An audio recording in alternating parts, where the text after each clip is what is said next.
जय हिंद दोस्तों। स्वागत है आपका अपने YouTube channel multimedia education point में। दोस्तों आज हम पॉलिटिकल साइंस कोर्स कोड 306 के उन सभी क्वेश्चंस को देखेंगे जो हमारी परीक्षा के दृष्टिकोण से महत्वपूर्ण हैं और आने के चांसेस ज़्यादा हैं। तो हमने दोस्तों एक वीडियो के माध्यम से पॉलिटिकल साइंस जो कोर्स कोड 305 था उनके सभी क्वेश्चंस को देख चुके हैं और कर चुके हैं।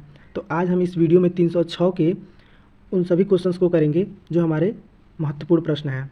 अगर आपने वह वीडियो नहीं दिखा है तो मैं लिंक डिस्क्रिप्शन बॉक्स में दे दूंगा, आप वहां से जाके उस वीडियो को देख सकते हैं। ठीक है, तो आज हम इस वीडियो के माध्यम से पॉलिटिकल साइंस 306 जो हमारा मॉडर्न इंडियन पॉलिटिकल थॉट्स है उन सभी क्वेश्चंस को देखेंगे जो हमारी परीक्षा के दृष्टिकोण से महत्वपूर्ण है। तो आइए दोस्तों, ज़्यादा समय व्यतीत न करते हुए सीधे हम अपने टॉपिक पे आते हैं। तो आज का जो हमारा पहला क्वेश्चन है, तो हमारा जो पहला क्वेश्चन है दोस्तों कि नेहरू रिपोर्ट में प्रमुख रूप से कौन सा सुझाव दिया गया था। तो आपको बताना है कि जो नेहरू रिपोर्ट में प्रमुख रूप से सुझाव दिया गया था वह कौन था। तो ऑप्शन नंबर ए है कि भारत को तुरंत औपनिवेशिक स्वराज प्रदान किए जाए। ठीक है, दूसरा है प्रांतों में उत्तरदायी शासन की स्थापना। तीसरा है केंद्र व प्रांतों के मध्य शक्ति का विभाजन। तो ये तीनों सुझाव दिए गए थे नेहरू रिपोर्ट में। तो ऑप्शन नंबर डी हमारा सही हो जाएगा कि उपरोक्त सभी सुझाव दिए गए थे। ठीक है, तो डी हमारा राइट हो जाएगा। ठीक है, याद रखिएगा। अगला जो क्वेश्चन है दोस्तों, कांग्रेस द्वारा पूर्ण स्वाधीनता का प्रस्ताव कब कहाँ पारित किया गया। तो जो कांग्रेस द्वारा पूर्ण स्वाधीनता का प्रस्ताव था वह कब और कहाँ पारित किया गया था, तो वो दोस्तों 31 दिसंबर 1929 को लाहौर अधिवेशन में, कहाँ, लाहौर अधिवेशन में पारित किया गया था 31 दिसंबर 1929 को। अगला हमारा जो इसी क्रम में क्वेश्चन है कि महात्मा गांधी द्वारा दांडी समुद्र तट पर नमक कानून का उल्लंघन कब किया गया। तो महात्मा गांधी द्वारा दांडी समुद्र तट पर नमक कानून का उल्लंघन कब किया गया था, तो 6 अप्रैल 1930 को। कब किया गया था, 6 अप्रैल 1930 को किया गया था। अगला क्वेश्चन है कि गांधी जी द्वारा सविनय अवज्ञा आंदोलन के लिए क्या कार्यक्रम निर्धारित किया गया। तो गांधी जी द्वारा सविनय अवज्ञा आंदोलन के लिए क्या कार्यक्रम निर्धारित किया गया था, तो उनके द्वारा गांव-गांव में, मतलब गांव-गांव को नमक बनाने के लिए निकलना पड़ा। ठीक है, पहला। और दूसरा है कि बहनों को शराब, अफीम व विदेशी वस्त्रों की दुकानों पर धरना देना चाहिए। ठीक है, तो यानी कि इन सभी के खिलाफ हमें क्या करना चाहिए, धरना देना चाहिए, विदेशी जितनी सारी वस्तुएं हैं उसके खिलाफ। तीसरा है हिंदुओं को अस्पृश्यता त्याग देनी चाहिए। ठीक है, अस्पृश्यता मतलब छुआछूत, यानी कि ऊंच नीच का जो भाव था उसको त्याग देना चाहिए। तो ऑप्शन नंबर डी हमारा राइट हो जाएगा कि उपरोक्त सभी। ठीक है दोस्तों, उपरोक्त सभी हमारा क्या हो जाएगा, राइट हो जाएगा। ठीक है, अगला जो इसी क्रम में क्वेश्चन है कि लंदन में ब्रिटिश सम्राट द्वारा प्रथम गोलमेज सम्मेलन का उद्घाटन कब किया गया। तो प्रथम गोलमेज सम्मेलन का जो उद्घाटन किया गया था वह कब किया गया था, तो 12 नवंबर 1930 को। कब किया गया था दोस्तों, 12 नवंबर 1930 को। अगला जो क्वेश्चन है इसी क्रम में, गांधी इरविन समझौता कब हुआ था। तो जो गांधी इरविन समझौता था दोस्तों वह 15 मार्च 1931 को किया गया था। कब किया गया था, 15 मार्च 1931 को गांधी इरविन समझौता किया गया था। अगला जो क्वेश्चन है कि द्वितीय गोलमेज सम्मेलन में कांग्रेस का प्रतिनिधित्व किसके द्वारा किया गया। तो द्वितीय गोलमेज सम्मेलन में कांग्रेस का प्रतिनिधित्व किसके द्वारा किया गया, तो महात्मा गांधी द्वारा किया गया था। किसके द्वारा किया गया था, महात्मा गांधी द्वारा किया गया था। दोस्तों आप वीडियो के 1 से 2 बार जब देखेंगे तो आपको सारे क्वेश्चंस क्लियर हो जाएंगे। ठीक है, और जब आपके सामने क्वेश्चंस आएगा तो आप आसानी से राइट आंसर को फाइंड कर पाएंगे। ठीक है दोस्तों, तो अगला जो क्वेश्चन है कि मैकडोनल्ड अवार्ड के किस प्रावधान से गांधी जी को बहुत आघात पहुंचा। तो जो मैकडोनल्ड था उसके किस अवार्ड से, मतलब किस अवार्ड के प्रावधान से गांधी जी को बहुत आघात पहुंचा, तो वह था दलित वर्गों के लिए पृथक निर्वाचन क्षेत्र की व्यवस्था। ऑप्शन नंबर सी हमारा राइट हो जाएगा कि दलित वर्गों के लिए पृथक निर्वाचन क्षेत्रों की व्यवस्था से। अगला जो क्वेश्चन है, इंपॉर्टेंट क्वेश्चन है कि तृतीय गोलमेज सम्मेलन का आयोजन कब किया गया। तो जो तृतीय गोलमेज सम्मेलन का आयोजन किया गया था वह 17 नवंबर 1932 को किया गया था। ठीक है, तो तृतीय गोलमेज सम्मेलन 1932 में, और पहला आप लोगों को पता है, पहला वाला अभी हमने आपको बताया कि पहला गोलमेज सम्मेलन कब हुआ था, 1930 में। ठीक है, आगे जो क्वेश्चन है कि असहयोग आंदोलन के प्रस्ताव के अनुसार आंदोलन का कार्यक्रम क्या था। तो जो असहयोग आंदोलन के प्रस्ताव के अनुसार आंदोलन का कार्यक्रम क्या था, तो आप सभी जानते हैं असहयोग आंदोलन जो हमारा हुआ था 1920 में। ठीक है, सरकारी अदालतों का बहिष्कार। ठीक है, सरकारी अदालतों का बहिष्कार, विदेशी माल का बहिष्कार। ठीक है, सरकारी वैतनिक एवं अवैतनिक पदों व उपाधियों का त्याग, ठीक है। तो ये तीनों चीज़ें क्या थी, मतलब इन पे वो बहिष्कार किए थे इन सब चीज़ों को, और इन सब चीज़ों को बहिष्कार किए थे, तो ये हमारे राइट हो जाएंगे, ठीक है। तो ऑप्शन नंबर डी हमारा राइट हो जाएगा, उपरोक्त सभी। तो आप सबको पता होगा कि असहयोग आंदोलन भी जो हुआ था वह 1920 में हुआ था, और फिर आपको पता भी होगा कि जब उसी साल 2 साल बाद चौरी चौरा कांड हुआ, और चौरी चौरा कांड के कारण ही 1922 में, ठीक है, 1922 में, और 1922 में चौरी चौरा कांड होने के बाद महात्मा गांधी ने असहयोग आंदोलन वापस ले लिया था, ठीक है दोस्तों, याद रखिएगा। अगला जो क्वेश्चन है कि महात्मा गांधी ने किस घटना से खिन्न होकर असहयोग आंदोलन स्थगित कर दिया। देखिए मोस्ट इंपॉर्टेंट क्वेश्चन अभी आपको हम बता रहे थे, और यहाँ पे पूछ भी दिया है कि किस आंदोलन के कारण, मतलब किस महात्मा गांधी घटना के कारण अपने असहयोग आंदोलन को वापस ले लिया था। तो वह चौरी चौरा कांड के कारण था। क्या था, अभी हमने बताया आपसे, चौरी चौरा कांड के कारण ही उन्होंने असहयोग आंदोलन को वापस ले लिया, यानी कि स्थगित कर दिया, ठीक है। अगला जो क्वेश्चन है हमारा इसी क्रम में कि जनवरी 1923 को स्वराज दल की स्थापना किसके द्वारा की गई।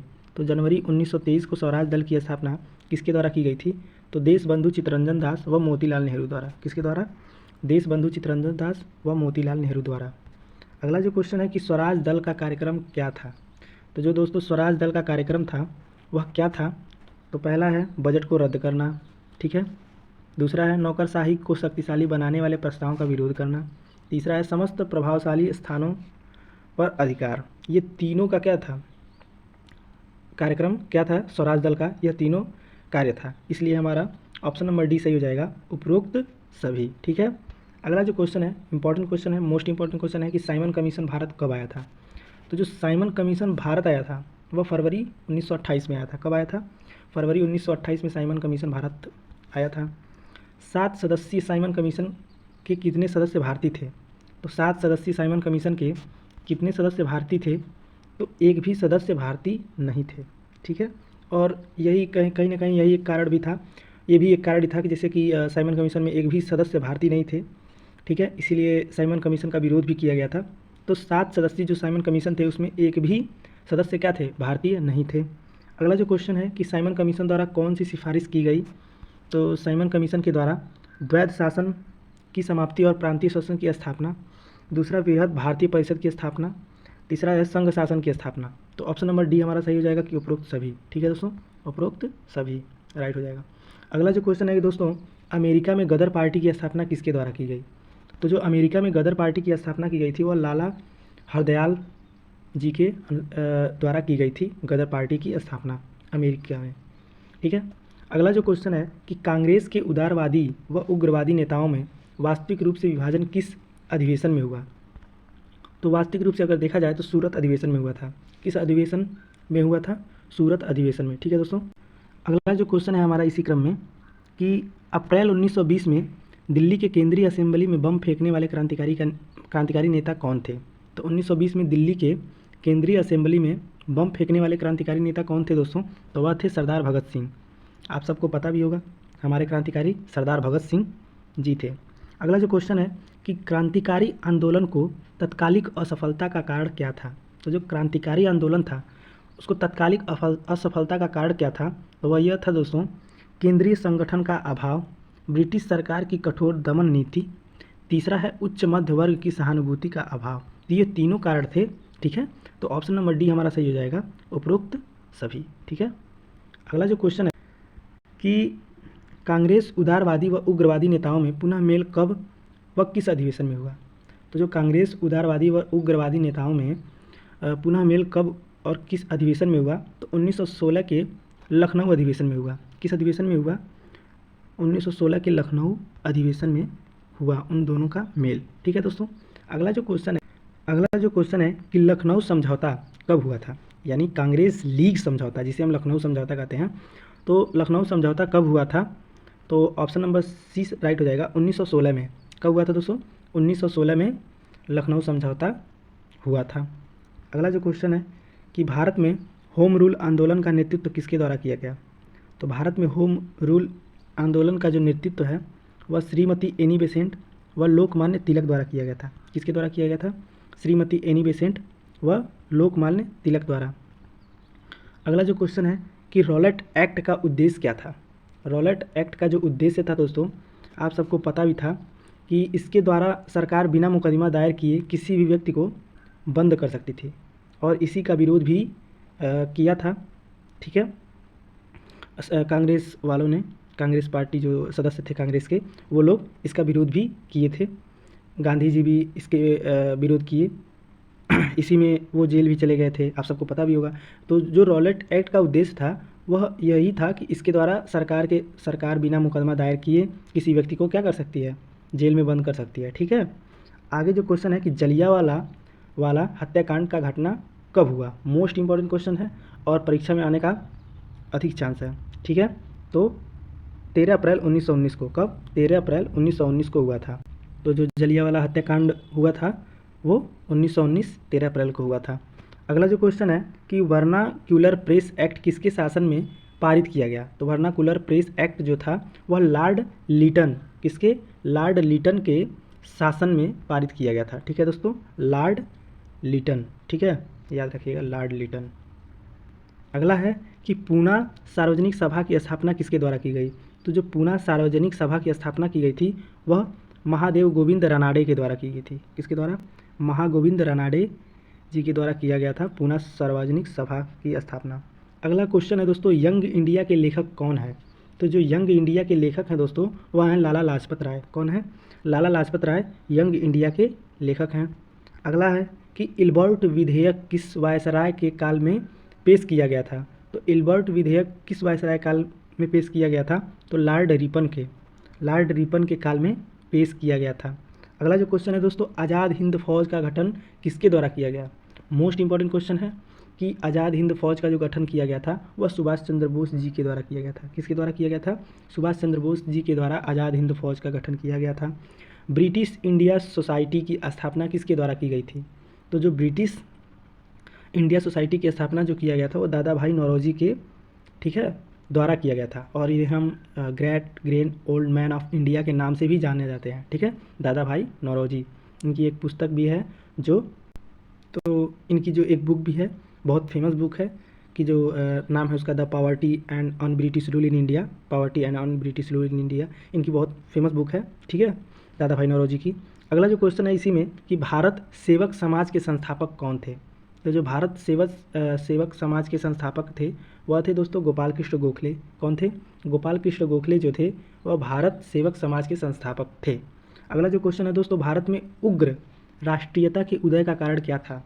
तो जो उग्र राष्ट्रीयता के उदय का कारण था वह था कि उदारवादियों के पद्धति से असंतोष, दूसरा है धार्मिक पुनरुत्थानवाद और सांस्कृतिक नवजागरण, तीसरा था उपनिवेशों और भारतीय के साथ दुर्व्यवहार। तो ये तीनों कारण था, इसलिए ऑप्शन नंबर डी हमारा राइट हो जाएगा, उपरोक्त सभी। ठीक है, अगला जो क्वेश्चन है कि 1905 में बंगाल का विभाजन किसके द्वारा किया गया। तो 1905 में जो बंगाल का विभाजन था वह लॉर्ड कर्जन के द्वारा किया गया था। किसके द्वारा किया गया था, लॉर्ड कर्जन के द्वारा किया गया था। अगला इसी क्रम में क्वेश्चन है, उग्र राष्ट्रवादियों का साधन क्या था। तो जो उग्र राष्ट्रवादियों का साधन था वह बहिष्कार, स्वदेशी, राष्ट्रीय शिक्षा, यह तीनों था। तो ऑप्शन नंबर डी हमारा सही हो जाएगा, ये सभी साधन थे, यानी कि उपरोक्त जो सभी साधन दिए गए हैं वो सारे साधन थे उग्र राष्ट्रवादियों के। अगला जो क्वेश्चन है कि दक्षिण शिक्षा समाज की स्थापना किसके द्वारा की गई। तो जो दक्षिण शिक्षा समाज की स्थापना थी वह बाल गंगाधर तिलक के द्वारा की गई थी। किसके द्वारा की गई, बाल गंगाधर तिलक के द्वारा। अगला क्वेश्चन है कि स्वतंत्रता मेरा जन्म सिद्ध अधिकार है और मैं इसे लेकर ही रहूँगा, यह कथन किसका है। ठीक है, बहुत फेमस नारा था, बाल गंगाधर तिलक जी का है। किसका है, बाल गंगाधर तिलक का है यह नारा। अगला जो क्वेश्चन है कि 1885 में इंडियन नेशनल कांग्रेस की स्थापना किसकी पहल पर की गई। तो किसकी पहल पर की गई थी, तो A.O. ह्यूम।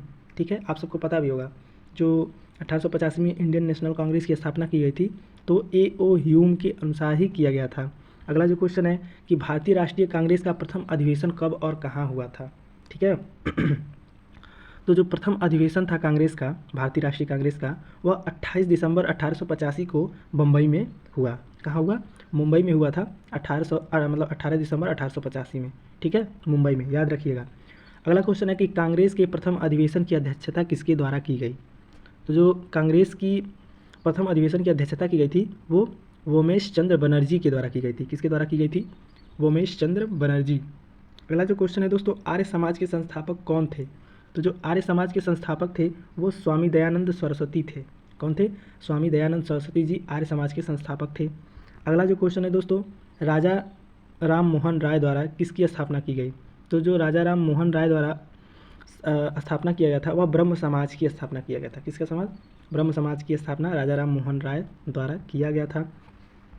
अगला जो क्वेश्चन है हमारा कि वह कौन सी तिथि थी जब मुस्लिम लीग ने पाकिस्तान दिवस मनाया था?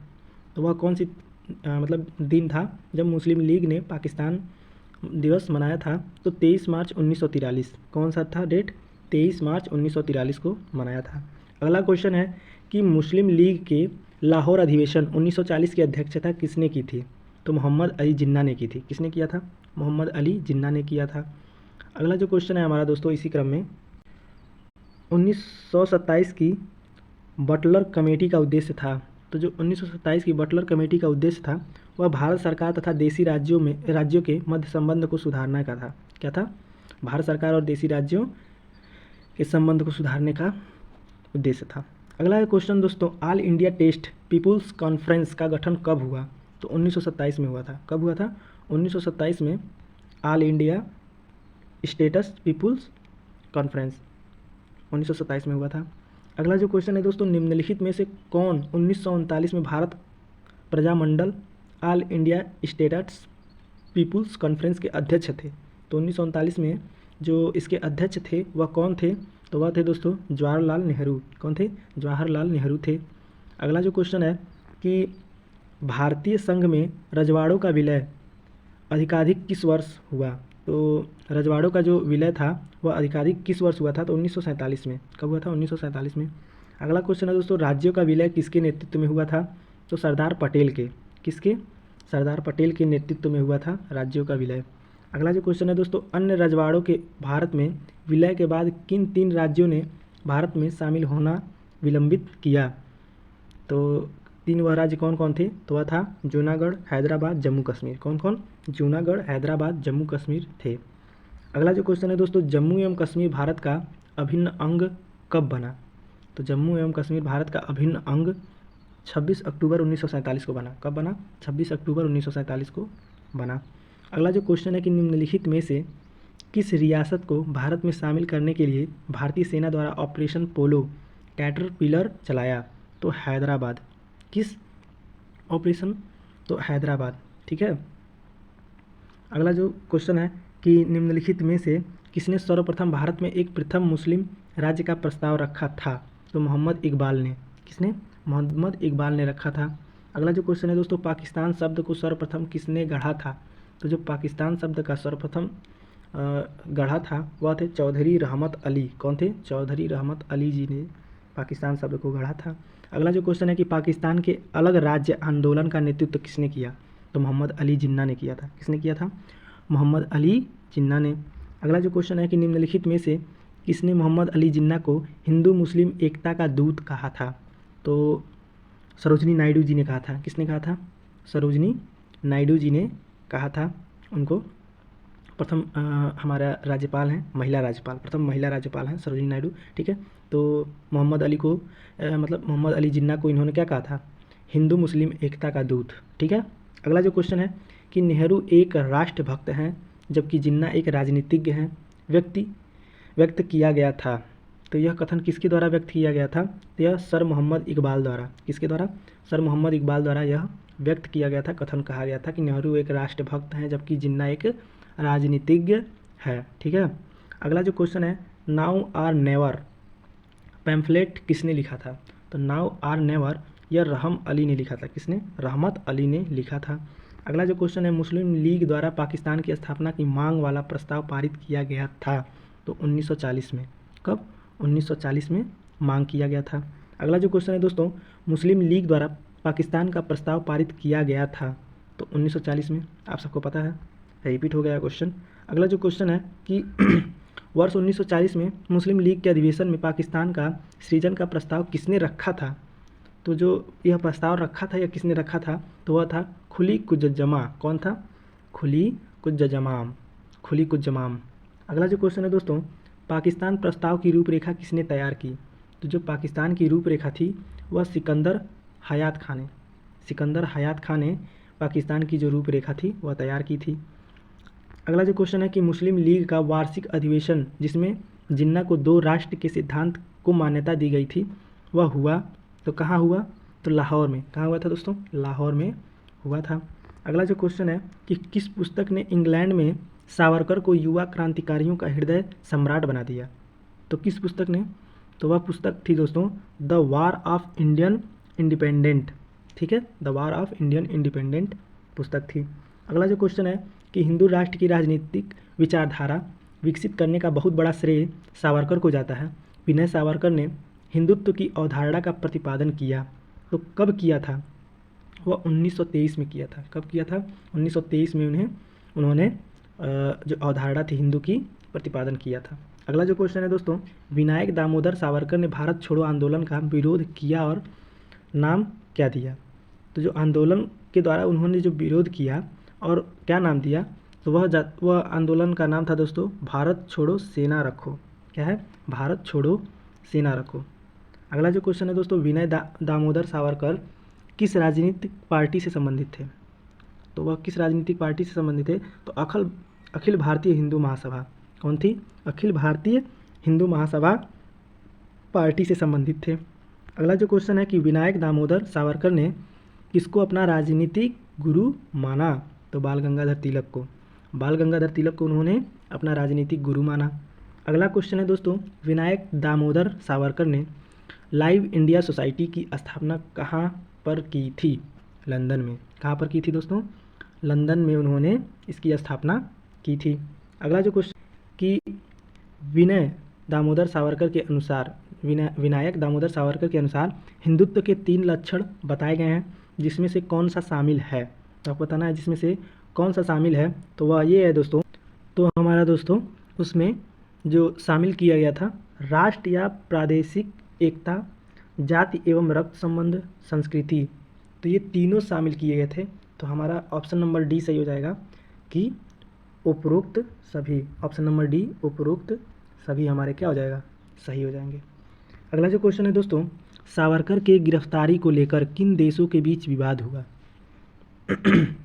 तो सावरकर के गिरफ्तारी को लेकर के फ्रांस और ब्रिटेन के मध्य क्या हुआ था? विवाद हुआ था, फ्रांस और ब्रिटेन के मध्य।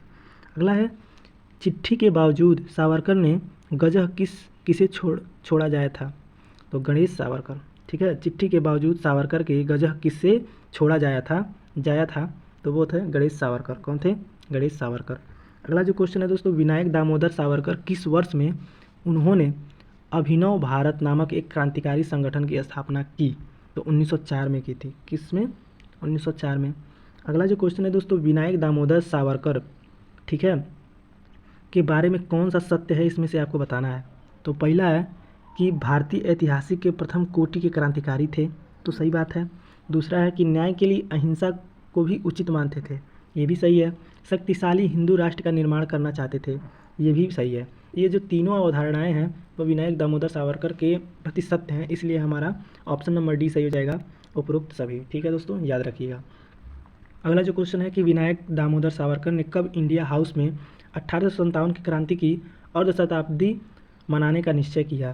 तो 10 मई 1907 को। 10 मई 1907 को अर्धशताब्दी मनाने का निश्चय किया था वीडी सावरकर या विनायक दामोदर सावरकर ने।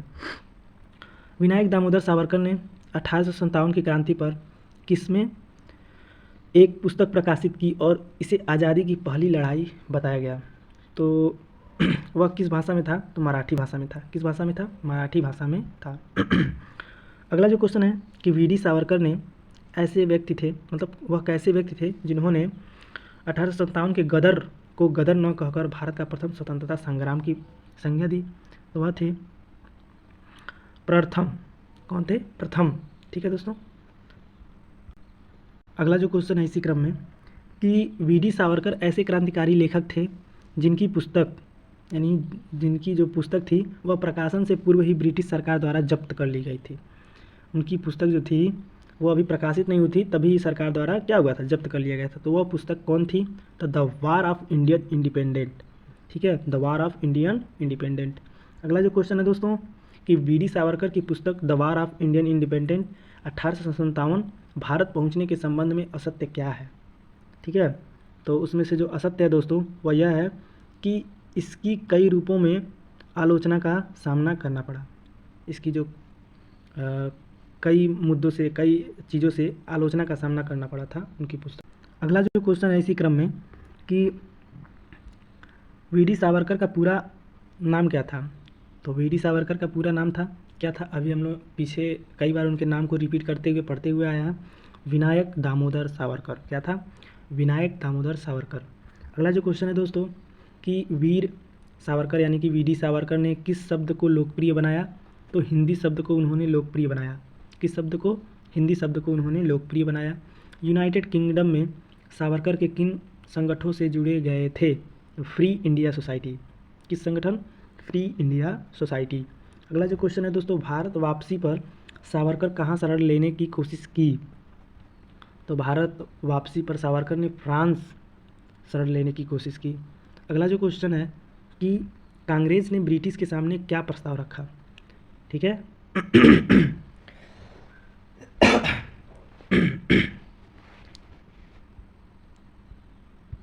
तो जयप्रकाश नारायण को समाज सेवा के लिए किस पुरस्कार से सम्मानित किया गया। तो मैग्सेस सम्मान से। किस सम्मान से, मैग्सेस सम्मान से उनको सम्मानित किया गया।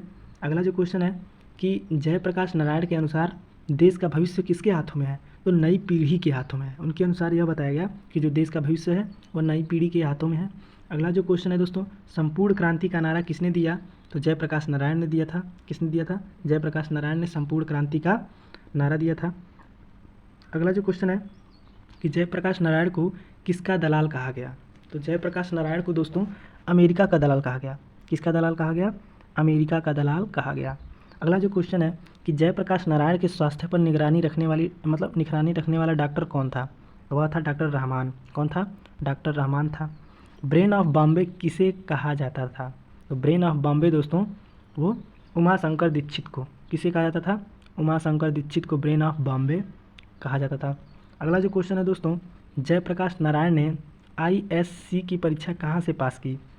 दोस्तों जो इस समय हमारा यूपीएससी सिविल सर्विस एग्ज़ाम जो है होता है आईएएस, वही पहले क्या थी, आईएससी थी। ठीक है, तो जयप्रकाश नारायण ने जो इसकी परीक्षा पास की थी वह कहाँ से किया था। तो बिहार विद्यापीठ से। कहाँ से, बिहार विद्यापीठ से उन्होंने पास किया था। ठीक है दोस्तों, तो अगला जो क्वेश्चन है हमारा कि फणीश्वर नाथ रेणु पुस्तक के लेखक, फणीश्वर नाथ रेणु किस पुस्तक के लेखक हैं। तो जो फणीश्वर नाथ रेणु हैं दोस्तों वह महिला आंचल के लेखक हैं, आप सबको पता है। ठीक है, अगला जो क्वेश्चन है कि किसे लोकनायक के नाम से जाना जाता है। तो किसे लोकनायक के नाम से जाना जाता है दोस्तों, तो किसे जाना जाता है, जयप्रकाश नारायण को। जयप्रकाश नारायण को ही लोकनायक के नाम से जाना जाता है। अगला क्वेश्चन है कि जयप्रकाश नारायण का जन्म कहाँ हुआ था। तो जयप्रकाश नारायण का जो जन्म हुआ था दोस्तों वह 11 अक्टूबर 1902 को हुआ था। जयप्रकाश नारायण का जन्म कब हुआ था, 11 अक्टूबर 1902। अगला जो क्वेश्चन है, जयप्रकाश नारायण की पत्नी का नाम क्या था। तो उनकी पत्नी का नाम प्रभावती देवी था। क्या था, प्रभावती देवी था उनकी पत्नी का नाम। अगला जो क्वेश्चन है दोस्तों, ए कंस्ट्रक्शन ऑफ इंडियन पॉलिटी किसकी रचना है। तो वह है जयप्रकाश नारायण की। ठीक है, जयप्रकाश नारायण की। अगली क्वेश्चन है जो हमारा, जयप्रकाश नारायण को भारत रत्न की उपाधि दी गई। तो जो जयप्रकाश नारायण को भारत रत्न की उपाधि दी गई थी वो कब दी गई थी। तो 1998 में। कब दिया गया था, 1998 में उनको ये उपाधि दी गई थी भारत रत्न की। अगला जो क्वेश्चन है हमारा कि जयप्रकाश नारायण को भारत की जनता किस नाम से याद करती है।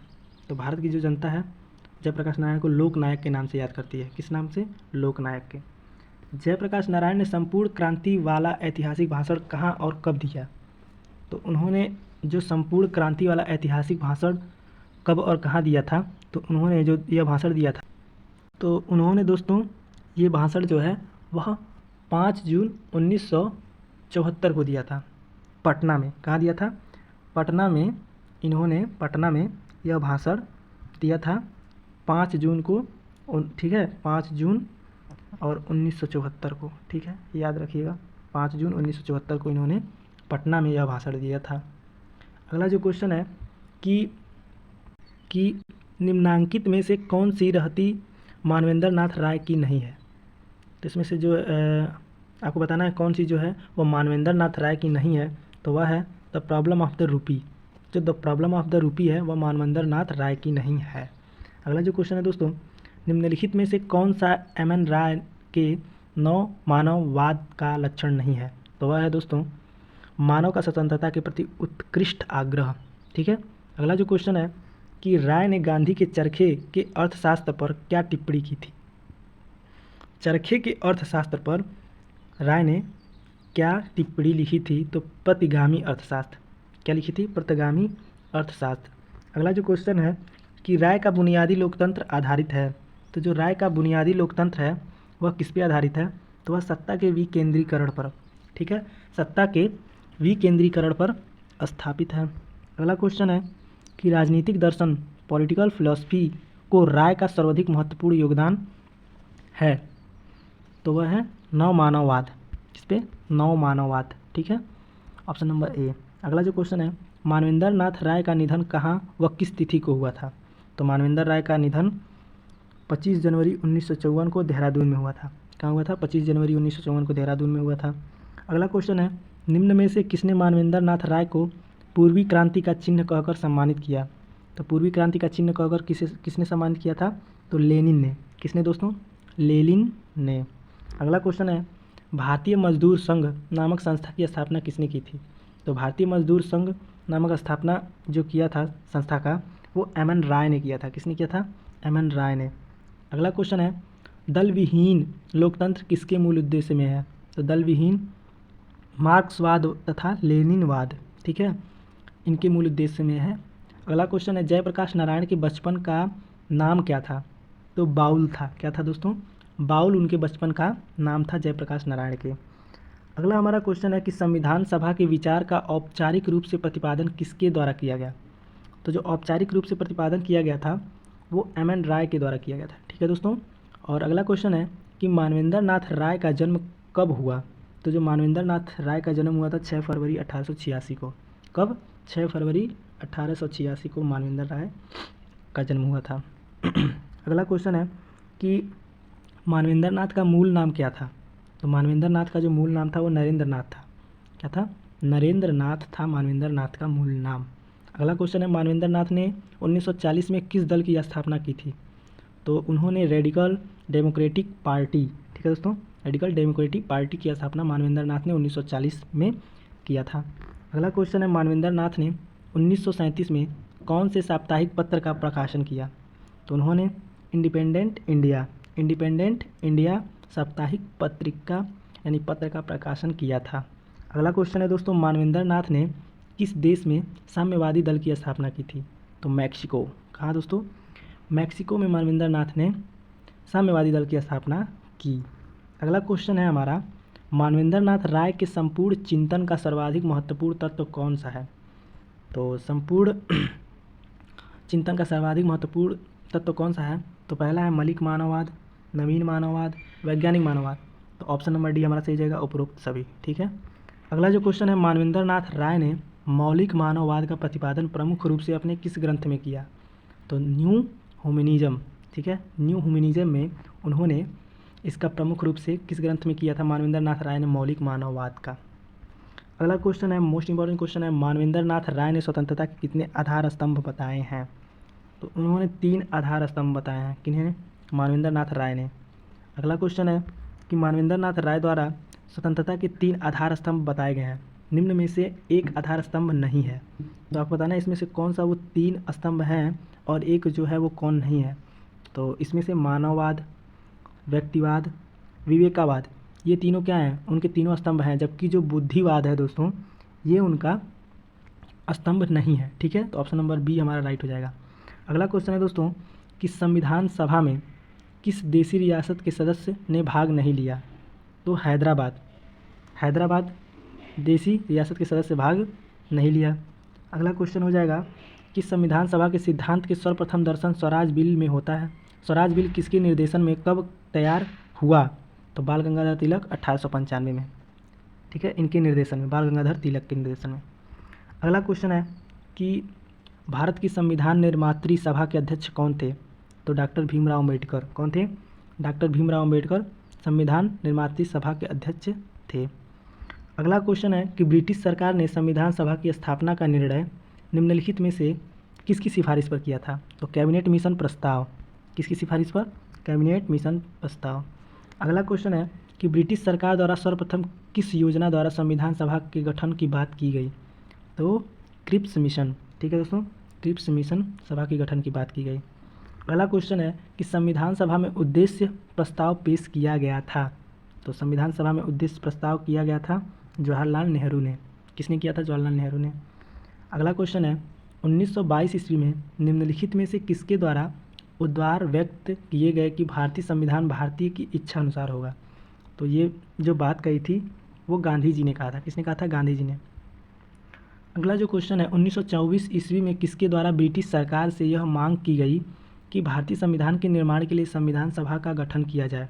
तो मोतीलाल नेहरू के द्वारा मांग की गई थी। किसके द्वारा? मोतीलाल नेहरू के द्वारा। अगला क्वेश्चन है कि हमारा the problem of the rupee. ठीक है दोस्तों, the problem of the rupee its origin and its solution पुस्तक के लेखक कौन है? तो भीमराव अम्बेडकर। ठीक है दोस्तों, भीमराव अम्बेडकर जी हैं। अगला क्वेश्चन है कि निम्न में से किसने बहिष्कृत हितकारिणी सभा की स्थापना की थी? तो डॉक्टर अम्बेडकर ने। ठीक है, डॉक्टर अम्बेडकर ने बहिष्कृत और हितकारिणी सभा की स्थापना किया था उन्होंने। अगला क्वेश्चन है निम्न में से कौन सी पत्रिका डॉक्टर अम्बेडकर ने शुरू नहीं की थी? तो इसमें से जो सरस्वती पत्रिका है वो डॉक्टर अम्बेडकर ने शुरू नहीं किया था। ठीक है, और अगला जो क्वेश्चन है कि डॉक्टर अम्बेडकर के पिता का क्या नाम था? ठीक है दोस्तों, डॉक्टर अम्बेडकर के जो पिता का नाम था वह रामजी मालोजी सकपाली था। क्या था? रामजी मालोजी सकपाली। ठीक है, अगला क्वेश्चन है कि डॉक्टर अम्बेडकर का जन्म कहाँ हुआ था? तो डॉक्टर अम्बेडकर का जन्म मध्य प्रदेश में हुआ था। कहाँ हुआ था? मध्य प्रदेश में हुआ था। डॉक्टर अम्बेडकर के स्मारक स्थल का क्या नाम है? तो चैत्य भूमि। चैत्य भूमि डॉक्टर अम्बेडकर के स्मारक स्थल का नाम है। अगला क्वेश्चन है निम्नलिखित में से किस राजनीतिक दल का गठन डॉक्टर अम्बेडकर द्वारा नहीं किया गया? तो किस राजनीतिक दल का गठन अम्बेडकर द्वारा नहीं किया गया? तो दलित शोषित समाज संघर्ष समिति। ठीक है दोस्तों, दलित शोषित समाज संघर्ष समिति। अगला क्वेश्चन है कि डॉक्टर अम्बेडकर भारतीय संविधान बनाने के लिए गठित किस समिति के अध्यक्ष थे? तो मसौदा समिति के सदस्य थे। कौन? मसौदा समिति के अध्यक्ष थे। अगला जो क्वेश्चन है दोस्तों, पीने के पानी के लिए सत्याग्रह करने वाला पहला और एकमात्र सत्याग्रही कौन था? तो वह थे डॉक्टर अम्बेडकर, यानी कि भीमराव अम्बेडकर। अगला जो क्वेश्चन है दोस्तों, the problem of the rupee its origin and its solution पुस्तक के लेखक कौन है? तो इस पुस्तक के लेखक हैं एम.एन. राय। कौन है दोस्तों? एम.एन. राय। अगला क्वेश्चन है निम्नलिखित में से कौन सी पत्रिका डॉक्टर अम्बेडकर द्वारा शुरू नहीं की गई? तो अभी हमने यह पढ़ा, तो सरस्वती पत्रिका जो थी उनके द्वारा शुरू नहीं की गई थी। अगला क्वेश्चन है दोस्तों, निम्नलिखित में से कौन सा weekly paper doctor B R. Ambedkar द्वारा शुरू किया गया? तो वह था बहिष्कृत भारत, जनता, मूक नायक। तो हमारा ऑप्शन नंबर डी हो जाएगा, उपरोक्त सभी। ठीक है, ये तीनों उनके द्वारा शुरू किए गए थे। अगला क्वेश्चन है डॉक्टर अम्बेडकर का जन्म किस राज्य में हुआ था? अभी हमने पीछे पढ़ा, तो वह मध्य प्रदेश में। इंपॉर्टेंट क्वेश्चन है। और डॉक्टर अम्बेडकर का जन्म कब हुआ था? तो आप सभी जानते हैं, हम लोग डॉक्टर अम्बेडकर के जन्म दिवस को मनाते भी हैं 14 अप्रैल को। ठीक है, अगला जो क्वेश्चन है दोस्तों, स्त्री शिक्षा के समर्थक ज्योतिबा फूले जी ने सबसे पहले किसको शिक्षित किया? तो अपनी पत्नी को। ठीक है दोस्तों, देखिए जो ज्योतिबा फूले हैं, ये नाम सुनकर के जैसे लगता है कि ये स्त्री का नाम है, जबकि यह स्त्री का नाम नहीं है। ठीक है, यह एक पुरुष का नाम है और इनकी पत्नी थी। तो वही इसमें कह रहा है कि स्त्री की शिक्षा के समर्थक ज्योतिबा फूले। जब ऐसा नाम लेते हैं तो हमारे मन में इमेजिनेशन हो जाने लगता है कि यह एक स्त्री थी, तो यह स्त्री नहीं थी, यह एक पुरुष थे जिन्होंने, इसमें कह रहा है कि सबसे पहले इन्होंने किसको शिक्षित किया? तो वह अपने पत्नी को ही शिक्षित किया था सबसे पहले। ठीक है, अगला जो क्वेश्चन है, ज्योतिबा फूले जी को महात्मा की उपाधि कब दी जा रही थी? तो 1888 को। ठीक है, 1888 को दी जा रही थी महात्मा की उपाधि। अगला जो क्वेश्चन है, सावित्री बाई शादी के समय पढ़ी लिखी नहीं थी, इसका क्या कारण था? तो इसका कारण पिछड़ा वर्ग, स्त्री होना, स्कूल में मना था, स्कूल में मना था, मतलब स्कूल जाना मना था। तो ये सभी कारण थे कि वो पढ़ लिख नहीं पाई, ठीक है। सावित्री की शादी के समय पढ़ लिख नहीं पाई थी, ये सभी कारण थे। अगला क्वेश्चन है, ज्योतिबा फुले ने अपनी पत्नी सावित्री बाई को क्या क्या सिखाया। तो जो ज्योतिबा फुले की पत्नी थी सावित्री बाई, वो सावित्री बाई को क्या क्या सिखाए, तो मराठी भाषा सिखाए। क्या सिखाए, पहले तो उन्होंने मराठी भाषा उनको सिखाया। अगला जो क्वेश्चन है कि शादी के समय ज्योतिबा फुले की उम्र कितनी थी। तो देखिए शादी के पहले तो बहुत कम उम्र में शादियाँ हो जाती थी, तो वही इसमें पूछ रहा है कि शादी के समय ज्योतिबा फुले की उम्र कितनी थी। तो वह 12 साल के थे। कितने थे, 12 साल के थे। और सावित्री बाई फुले का जन्म कब हुआ था, तो 1831 में 3 जनवरी को, 3 जनवरी 1831, ठीक है। अगला जो क्वेश्चन है दोस्तों, पुणे में निम्न वर्ग की बालिकाओं के लिए सबसे पहले पाठशाला कब खोला गया। तो 14 फरवरी 1848 को। कब, 14 जनवरी 1948 को खोला गया। अगला क्वेश्चन है कि ज्योतिबा फुले के पिता का क्या नाम था। तो ज्योतिबा फुले के जो पिता का नाम था वह धर्मभीरू। क्या था दोस्तों, धर्मभीरू उनके पिता का नाम था। अगला क्वेश्चन है कि ज्योतिबा फुले का नाम समाज सुधारकों में क्यों सुधार नहीं किया गया। तो इनका नाम सूची को बताने वाले उच्च वर्ग के थे, ठीक है। सूची को बताने वाले उच्च वर्ग के थे, तो ज्योतिबा फुले का नाम समाज सुधारकों में क्यों सुधार नहीं किया गया, ठीक है। अगला जो क्वेश्चन है कि शादी के समय सावित्री बाई की उम्र क्या थी। तो 9 साल थी। कितनी थी, यानी 9 साल की सावित्री बाई फुले थी और 12 साल के ज्योतिबा फुले थे और इनकी शादी हो गई थी, ठीक है। अगला जो क्वेश्चन है दोस्तों, लाट साहब के कहने पर इस तरह रास्ते में घूमते हुए खाना अच्छी बात नहीं है, तो सावित्री बाई ने क्या किया। क्या किया, हाथ का खाना फेंक दिया। क्या किया, हाथ का खाना वो जो ली थी उन्होंने फेंक दिया, ठीक है दोस्तों। अगला जो क्वेश्चन है कि सामाजिक विकास और बदलाव के आंदोलन में किसका नाम शुमार नहीं किया गया है। तो महात्मा ज्योतिबा फुले का, महात्मा ज्योतिबा फुले का नाम जो है वो सामाजिक विकास के बदलाव के आंदोलन में नाम शुमार नहीं किया गया है, ठीक है दोस्तों। ज्योतिबा फुले के अनुसार एक आदर्श परिवार कैसा होना चाहिए। तो उनके अनुसार एक परिवार पिता बौद्ध, माता ईसाई और बेटा सतय धर्मी होना चाहिए इनके अनुसार। तो उपरोक्त सभी हो जाएंगे, हमारा राइट आंसर हो जाएगा। अगला क्वेश्चन है, महात्मा ज्योतिबा फुले किसे एक दूसरे के पूरक मानते थे। तो किसे एक दूसरे के पूरक मानते थे, वर्ग व्यवस्था जाति, इन सबको एक दूसरे के क्या मानते थे, पूरक मानते थे। तो उपरोक्त सभी हमारा राइट आंसर हो जाएगा। ज्योतिबा फुले का विवाह कब हुआ था। तो ज्योतिबा फुले का जो विवाह हुआ था वो 1840 में हुआ था। कब हुआ था, 1840 में हुआ था। अगला जो क्वेश्चन है दोस्तों, ज्योतिबा फुले ने स्त्री को समानता दिलाने के लिए सबसे पहले क्या करा। तो उन्होंने सबसे पहले क्या किया, तो नई विवाह विधि की रचना की। क्या की, नई विवाह विधि की रचना की। अगला जो क्वेश्चन है कि सावित्री बाई कहाँ से थी।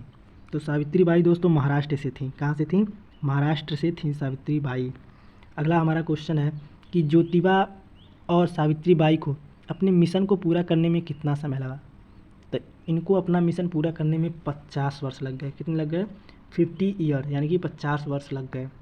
भारत की पहली महिला शिक्षक कौन थी, तो वह थी सावित्री बाई फुले, यानी कि ज्योतिबा फुले की पत्नी थी सावित्री बाई फुले, जो भारत की पहली महिला शिक्षिका थी।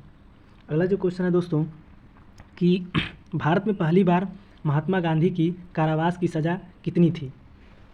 तो भारत में पहली बार महात्मा गांधी की कारावास की जो सज़ा थी वह 6 वर्ष की थी। कितनी थी, 6 वर्ष की।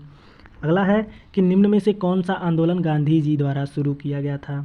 तो आप सबको बताना है कि इसमें से कौन सा आंदोलन गांधी जी के द्वारा शुरू किया गया था। तो वह था स्वदेशी आंदोलन, ठीक है। क्या था, स्वदेशी आंदोलन। अगला है कि निम्नलिखित में से किसके संबंध में गांधी जी ने crashing bank of post dated cheque का प्रयोग किया था। तो क्रिप्स मिशन, किसके, क्रिप्स मिशन, ठीक है दोस्तों। अगला जो क्वेश्चन है, जवाहरलाल नेहरू अखिल भारतीय कांग्रेस कमेटी के महासचिव कब बने। तो जवाहरलाल नेहरू अखिल भारतीय कांग्रेस कमेटी के महासचिव 1923 में बने। कब बने, 1923 में वो बने थे। अगला क्वेश्चन है, जवाहरलाल नेहरू के बारे में निम्नलिखित में से कौन सा कथन सही है। तो उनके बारे में कौन सा कथन सही है, तो उन्होंने धर्मनिरपेक्ष और उदारवादी दृष्टिकोण पर जोर दिया, ये भी सही है। उन्होंने आधुनिक मूल्य और विचार दिए, ये भी सही बात है। उन्होंने भारत के औद्योगिकरण को प्रोत्साहित किया, ये भी सही है। तो ऑप्शन नंबर डी हमारा सही हो जाएगा, उपरोक्त सभी। अगला जो क्वेश्चन है, जवाहरलाल नेहरू ने किस अखबार की शुरुआत की? तो उन्होंने जो अखबार की शुरुआत की थी वह नेशनल हेराल्ड किस अखबार की? तो नेशनल हेराल्ड अखबार की शुरुआत की। अगला है कि जवाहरलाल नेहरू को भारतीय राष्ट्रीय कांग्रेस के लाहौर सत्र के अध्यक्ष के रूप में कब चुना गया? तो 1929 में। कब? 1929 में। अगला है कि भारत की स्वतंत्रता को पूर्व संध्या पर भाषण देते समय जवाहरलाल नेहरू द्वारा प्रयुक्त शब्द का नाम बताइए। तो भाग्य के साथ प्रयास, ठीक है, भाग्य के साथ प्रयास ये शब्द थे। अगला जो क्वेश्चन है, जवाहरलाल नेहरू का जन्म कब हुआ था? मोस्ट इंपॉर्टेंट क्वेश्चन है, आप सबको पता भी होगा। 14 नवंबर 1889 को। कब हुआ था? 14 नवंबर 1889 को उनका जन्म हुआ था। जवाहरलाल नेहरू बैरिस्टर की पढ़ाई कहाँ से पूरी की थी? तो उन्होंने लंदन से की थी। बैरिस्टर की पढ़ाई जो थी वो लंदन से पूरी की थी। अगला जो क्वेश्चन है कि गांधी जी के बारे में कौन कहता है कि आने वाली पीढ़ियों की कोई असर नहीं पड़ेगा कि ऐसा कोई व्यक्ति जिसने पृथ्वी और रक्त में पृथ्वी पर कदम रखा? तो अल्बर्ट आइंस्टीन। किसने? Albert Einstein. अगला जो क्वेश्चन है कि तो गांधी के साथ नमक सत्याग्रह आंदोलन का नेतृत्व किसने किया? तो गांधी के साथ नमक सत्याग्रह का आंदोलन सरोजिनी नायडू ने किया। किसने किया? सरोजिनी नायडू ने। अगला है महात्मा गांधी ने निम्न में से किस आंदोलन में हथियार के रूप में भूख हड़ताल का पहला प्रयोग किया था? तो हथियार के रूप में भूख हड़ताल का पहला प्रयोग जो किया था वो अहमदाबाद स्ट्राइक में उन्होंने पहला भूख हड़ताल प्रयोग किया था। अगला जो क्वेश्चन है, गांधी जी ने 1930 में किसके खिलाफ दांडी मार्च का आयोजन किया? तो किसके खिलाफ उन्होंने दांडी मार्च की आयोजन किया था? तो वह नमक पर कर लगने की वजह से, ठीक है, नमक पर, ठीक है, कर के कारण उन्होंने दांडी मार्च का आयोजन किया। अगला क्वेश्चन है कि भारत की स्वतंत्रता संग्राम के लिए राजनीतिक परिदृश्य पर गांधी के आने से पहले चरमपंथियों का नेतृत्व किसने किया? तो गोपाल कृष्ण गोखले। और गोपाल कृष्ण गोखले जो थे वो हमारे गांधी जी के राजनीतिक गुरु भी थे। अगला जो क्वेश्चन है दोस्तों, इनमें से कौन सा नारा गांधी जी के साथ जुड़ा है? तो आपको बताना है। तो इसमें से इनकलाब जिंदाबाद तो है नहीं, स्वतंत्रता मेरा जन्मसिद्ध अधिकार है ये भी नहीं है, दिल्ली चलो ये भी नहीं है। ऑप्शन नंबर सी हमारा सही हो जाएगा, करो या मरो। करो या मरो का नारा जो दिया था वह गांधी जी ने दिया था। अगला जो क्वेश्चन है कि निम्नलिखित में से कौन महात्मा गांधी के राजनीतिक गुरु हैं? अभी हमने आपको बताया कि जो गोपाल कृष्ण गोखले थे वह महात्मा गांधी के राजनीतिक गुरु थे। तो ऑप्शन नंबर बी सही हो जाएगा, गोपाल कृष्ण गोखले। अगला जो क्वेश्चन है कि महात्मा गांधी द्वारा निम्न में से कौन सा समाचार पत्र प्रकाशित नहीं हुआ था? वो था वंदे मातरम। वंदे मातरम उनके द्वारा प्रकाशित नहीं हुआ था महात्मा गांधी के। महात्मा गांधी ने निम्नलिखित पुस्तकों में से कौन सा लिखा नहीं है? तो महात्मा गांधी ने हिंद स्वराज, स्वास्थ्य की कुंजी, सच्चाई के साथ मेरा प्रयोग, ये तीनों लिखा है, जबकि हिंद जीवन की दृष्टिकोण यह उनकी पुस्तक नहीं है। अगला जो क्वेश्चन है दोस्तों, सविनय अवज्ञा आंदोलन के लिए गांधी जी की प्रेरणा किस लेखन से आती है? तो हेनरी डेविड थारो। हेनरी डेविड थारो पुस्तक से उनको प्रेरणा आती है, ठीक है दोस्तों, लेखन से। अगला जो क्वेश्चन है कि मोहनदास करमचंद गांधी को महात्मा के रूप में प्रथम बार पुकारा गया? तो रविंद्रनाथ टैगोर द्वारा, और इन्होंने ही उनको उपाधि दी थी महात्मा की, ठीक है। अगला जो क्वेश्चन है कि भारतीय असहयोग आंदोलन के दौरान गांधी जी को कौन सा पुरस्कार दिया गया था? तो केसर-ए-हिंद की उपाधि, यानी कि यही उनको पुरस्कार दिया था, केसर-ए-हिंद की उपाधि, भारतीय असहयोग आंदोलन के दौरान। अगला जो क्वेश्चन है कि 1942 में भारत छोड़ो आंदोलन के दौरान महात्मा गांधी को कब गिरफ्तार किया गया था? तो उनको गिरफ्तार 19 अगस्त 1942 में कब किया गया था? 19 अगस्त 1942 में। गांधी जी का मानना था, तो गांधी जी का क्या मानना था दोस्तों? तो जो गांधी जी का मानना यह था कि अंत और इसका अर्थ है दोनों को उचित ठहरना चाहिए। अंत और इसका अर्थ है दोनों को उचित ठहरना चाहिए, वो गांधी जी का मानना था, ठीक है। अगला जो क्वेश्चन है कि महात्मा गांधी ने भारत में निम्नलिखित स्थानों में से अपना सत्याग्रह शुरू किया? तो उन्होंने सत्याग्रह जो शुरू किया था वह चंपारण से किया था। कहाँ से? बिहार के चंपारण से उन्होंने अपना सत्याग्रह शुरू किया था। अगला क्वेश्चन है गांधी जी के पसंदीदा भजन के लेखक कौन है? वैष्णव जनन तो तेन कहिए। तो नरसिंह मेहता। कौन है दोस्तों? नरसिंह मेहता पसंदीदा भजन के लेखक हैं। अगला जो क्वेश्चन है कि 2 अक्टूबर महात्मा गांधी का जन्मदिन अंतर्राष्ट्रीय स्तर पर मनाया जाता है, तो किस रूप में मनाया जाता है? तो अहिंसा दिवस के रूप में मनाया जाता है। किस रूप में? अहिंसा के। अगला जो क्वेश्चन है कि भारतीय राष्ट्रीय कांग्रेस के निम्नलिखित सत्रों में से किसने गांधी की अध्यक्षता की थी? तो बेलगाम 1924। किसमें? बेलगाम 1924।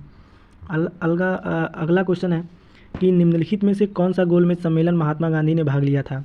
तो दूसरे गोलमेज सम्मेलन में, और यही एक लास्ट भी था, यानी एक तरह से कह सकते हैं फर्स्ट एंड लास्ट, अंतिम और पहला इनका यही एक गोलमेज सम्मेलन था जिसमें उन्होंने भाग लिया था।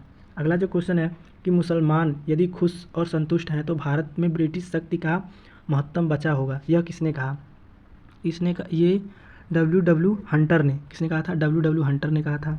अगला जो क्वेश्चन है, मार्ले मिंटो सुधार बिल किस वर्ष पारित किया गया? तो 1909 में। 1909 में मार्ले मिंटो बिल पारित किया गया था। अगला जो क्वेश्चन है, 1909 के इंडियन काउंसिलिंग एक्ट में किस बात की व्यवस्था की गई थी? तो सांप्रदायिक प्रतिनिधित्व की व्यवस्था की गई थी। सांप्रदायिक प्रतिनिधित्व की व्यवस्था की गई थी। अगला जो क्वेश्चन है दोस्तों कि राष्ट्रीय आंदोलन की अवधि में जिस घटना में मतभेद के बीच थे और वह जिसने अंततः देश का विभाजन कराया थी, तो वह था विधान सभाओं में मुसलमानों के लिए पृथक निर्वाचन क्षेत्र और स्थानों का आरक्षण। ठीक है। अगला जो क्वेश्चन है, किसने कहा था मार्ले मिंटो सुधार ने उभरते हुए प्रजातंत्र को जान से मार डाला है? तो किसने कहा था दोस्तों? तो ये KM मुंशी ने कहा था। किसने कहा था? KM मुंशी ने कहा था। अगला हमारा क्वेश्चन है कि ब्रिटिश काल में दिल्ली के पहले भारत की राजधानी कहाँ थी? तो ब्रिटिश काल में दिल्ली के पहले भारत की राजधानी कहाँ थी? तो उस समय भारत की राजधानी कोलकाता थी। कहाँ थी? कोलकाता में थी। अगला जो क्वेश्चन है कि ब्रिटिश शासन के दौरान बिहार को एक अलग प्रांत का दर्जा किस वर्ष प्राप्त हुआ? तो 1912 में। किस वर्ष? 1912 में हुआ था। अगला जो क्वेश्चन है कि शिकागो में विश्व संसद किस वर्ष आयोजित की गई थी? तो विश्व संसद 1893 में आयोजित की गई थी। अगला जो क्वेश्चन है दोस्तों कि स्वामी विवेकानंद का जन्म तिथि है, तो जो स्वामी विवेकानंद का जन्म है वह 12 जनवरी को है। आप सबको पता भी होगा, उस दिन युवा दिवस के रूप में भी हम मनाते हैं उनके जन्म दिवस को। और अगला क्वेश्चन है कि नरेंद्र नाथ किस वर्ष में प्रेसिडेंसी कॉलेज में शामिल हुए? तो वो 1880 में प्रेसिडेंसी कॉलेज में शामिल हुए थे। और अगला क्वेश्चन है कि नरेंद्र नाथ के पिता की मृत्यु किस वर्ष हुई थी? तो उनके पिता की मृत्यु 1884 में हुई थी। कब हुई थी? 1884 में। अगला जो क्वेश्चन है दोस्तों कि मुस्लिम लीग का प्रथम अस्थायी अध्यक्ष कौन था? तो प्रथम अस्थायी अध्यक्ष जो था वह कौन था? तो आगा खां। कौन था? आगा खां। अगला जो क्वेश्चन हो जाएगा हमारा कि 1907 में मुस्लिम लीग का वार्षिक अधिवेशन कहाँ हुआ था? तो कराची में हुआ था। कहाँ हुआ था? कराची में हुआ था। ठीक है दोस्तों। अगला जो क्वेश्चन है कि 1906 में मिंटो से शिमला में मिले मुसलमानों की शिष्टमंडल ने प्रार्थना की। तो क्या प्रार्थना की? कि मुसलमानों के लिए पृथक निर्वाचक वर्ग के लिए। ठीक है दोस्तों। अगला जो क्वेश्चन है कि 1908 में अखिल भारतीय मुस्लिम लीग की एक लंदन शाखा की स्थापना हुई, तो अमीर अल की अध्यक्षता में। किसकी अध्यक्षता में? अमीर अली की अध्यक्षता में 1908 में अखिल भारतीय मुस्लिम लीग की लंदन में एक शाखा की स्थापना हुई। अगला जो क्वेश्चन है कि मुस्लिम लीग के किस अधिवेशन में मुस्लिम लीग ने प्रथम निर्वाचन मंडल की मांग की जिसे 1909 के मार्ले मिंटो सुधार में मान लिया गया?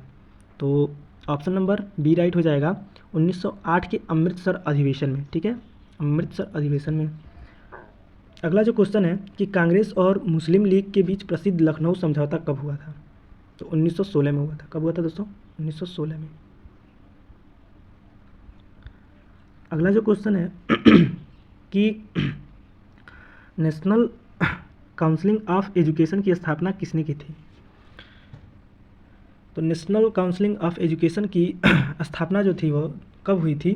तो 15 अगस्त 1906 को हुई थी। कब हुई थी दोस्तों? 15 अगस्त 1906 की नेशनल काउंसिलिंग ऑफ एजुकेशन, ठीक है, NCE की स्थापना हुई थी। अगला जो क्वेश्चन है दोस्तों, सैडलर आयोग संबंधित है तो शिक्षा से। किससे संबंधित है? शिक्षा से सैडलर आयोग संबंधित है। अगला है भारत के औपनिवेशिक काम में अधोमुखी निस्पंदन सिद्धांत किससे संबंधित था? तो शिक्षा से संबंधित था। किससे संबंधित था? शिक्षा से संबंधित था। अगला जो क्वेश्चन है कि भारत के शैक्षणिक नीति में फिल्ट्रेशन थियरी की प्रतिपादक थे तो मैकाले थे। कौन थे दोस्तों? मैकाले थे। अगला क्वेश्चन है कि किसके शासनकाल में भारत में अंग्रेजी शिक्षा प्रारंभ की गई? तो Lord William Bentinck. Lord William Bentinck के शासनकाल में भारत अंग्रेजी शिक्षा का प्रारंभ किया गया था। ठीक है दोस्तों। अगला जो क्वेश्चन है कि भारत के प्रथम 3 विश्वविद्यालय की स्थापना किस वर्ष हुई? तो भारत के 3 विश्वविद्यालय की स्थापना किस वर्ष हुई? 1857 में। ठीक है, भारत में प्रथम 3 विश्वविद्यालय की स्थापना 1857 में हुई। अगला क्वेश्चन है कि किसके सतत प्रयास से बम्बई में प्रथम महिला विश्वविद्यालय की स्थापना हुई? तो डी.के. कर्वे। किसके? डी.के. कर्वे। ठीक है दोस्तों। अगला जो क्वेश्चन है दोस्तों, डेक्कन एजुकेशनल सोसाइटी की स्थापना से कौन संबंधित था? तो बाल गंगाधर तिलक थे। कौन संबंधित थे? बाल गंगाधर तिलक। अगला हमारा क्वेश्चन है कि निम्नलिखित में से किसने ऑल इंडिया मुस्लिम लीग की स्थापना की थी?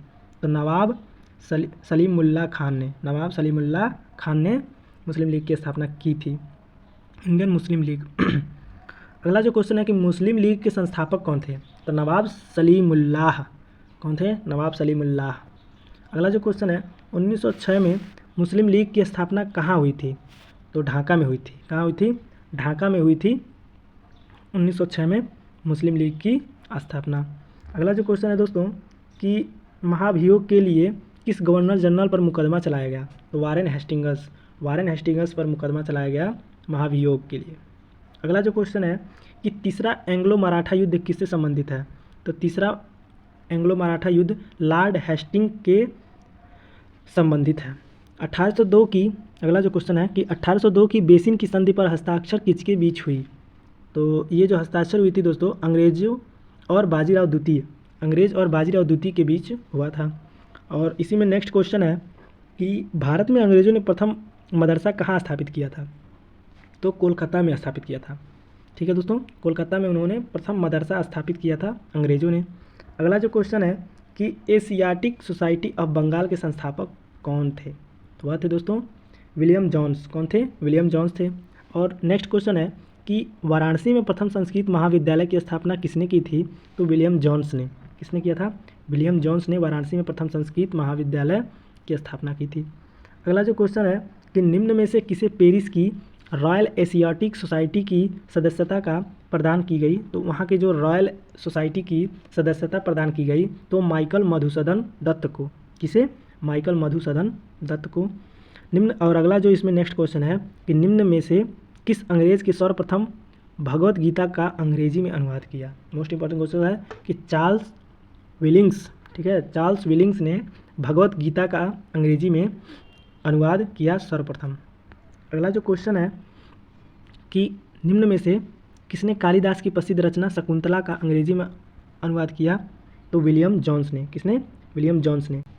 अगला जो क्वेश्चन है कि ब्रिटिश सरकार ने किस अधिनियम के तहत सबसे पहले भारत में 1 लाख रुपए दिए थे? तो चार्ट एक्ट 1813। ठीक है, इस अधिनियम के तहत सबसे पहले भारत में 1 लाख रुपए दिए थे ब्रिटिश ने। अगला जो क्वेश्चन है दोस्तों, बंगाल के प्रथम गवर्नर जनरल कौन था? तो जो बंगाल का प्रथम गवर्नर जनरल था आप सबको पता है वारेन हेस्टिंग्स था। कौन था? Warren Hastings. और अगला जो नेक्स्ट क्वेश्चन है कि भारत में प्रशासनिक सेवा सिविल सर्विसेज के जनक माने जाते हैं तो किन्हें माना जाता है? तो लॉर्ड कॉर्नवालिस को भारत में प्रशासनिक सेवा यानी कि सिविल सर्विस का जनक माना जाता है। अगला जो क्वेश्चन है कि भारत की आज़ादी के समय भारत का वायसराय कौन था? तो लॉर्ड माउंटबेटन भारत की आज़ादी के समय भारत का वायसराय था। और अगला हमारा इसी क्रम में क्वेश्चन है कि भारतीय राष्ट्रीय कांग्रेस की स्थापना किस वायसराय के कार्यकाल में हुआ था? तो लॉर्ड डफरिन के कार्यकाल में हुआ था भारतीय राष्ट्रीय कांग्रेस की स्थापना। अगला हमारा क्वेश्चन है कि कलकत्ता, बम्बई और मद्रास विश्वविद्यालयों की स्थापना 1857 को किस वायसराय के कार्यकाल में हुआ था? तो लॉर्ड कैनिंग के कार्यकाल में कलकत्ता, मुंबई, मद्रास विश्वविद्यालयों की स्थापना की गई थी। अगला जो क्वेश्चन है कि 1911 को भारत की राजधानी कलकत्ता से दिल्ली लाया गया, उस समय भारत का वायसराय कौन था? तो उस समय लॉर्ड हार्डिंग द्वितीय। कौन था? लॉर्ड हार्डिंग द्वितीय था उस समय का वायसराय। अगला जो क्वेश्चन है कि जेम्स एंड्रू रामसे भारत के किस गवर्नर जनरल का असली नाम था? ये जो नाम था वह लॉर्ड डलहौजी का असली नाम था। किसका नाम था? लॉर्ड डलहौजी का। अगला जो क्वेश्चन है भारत में पहिली रेलवे की अवधि के दौरान रखी गई थी? तो लॉर्ड डलहौजी की अवधि के दौरान रखी गई थी। रेलवे की जो अवधि है वो लॉर्ड डलहौजी के समय रखी गई थी। अगला जो क्वेश्चन है विधवा पुनर्विवाह अधिनियम किसके शासनकाल में लागू किया गया? मोस्ट इंपॉर्टेंट क्वेश्चन है। तो लॉर्ड कैनिंग के शासनकाल में विधवा पुनर्विवाह का लागू किया गया था। अगला जो क्वेश्चन है किस गवर्नर जनरल ने दास प्रथा को समाप्त कर दिया था? तो लॉर्ड अलन बरो ने दास प्रथा को समाप्त कर दिया था इनके शासनकाल में। अगला जो क्वेश्चन है कि अपने शासनकाल में किस वायसराय की हत्या हुई? तो अपने शासनकाल में किस वायसराय की हत्या हुई थी? तो लॉर्ड मयो की हत्या हुई थी। किस वायसराय की? तो लॉर्ड मयो। अगला जो क्वेश्चन है और नेक्स्ट इंपॉर्टेंट क्वेश्चन और हमारा इस वीडियो का लास्ट क्वेश्चन कि निम्न में से किसने बंगाल में दोहरी सरकार प्रणाली को समाप्त किया? तो वह था वारेन हेस्टिंगस। कौन था? वारेन हेस्टिंगस था जो दोहरी सरकार प्रणाली को समाप्त किया। ठीक है, और तो ये थे हमारे पॉलिटिकल साइंस कोर्स कोड 306 के जो क्वेश्चन थे हमने इस वीडियो के माध्यम से पूरा किया है।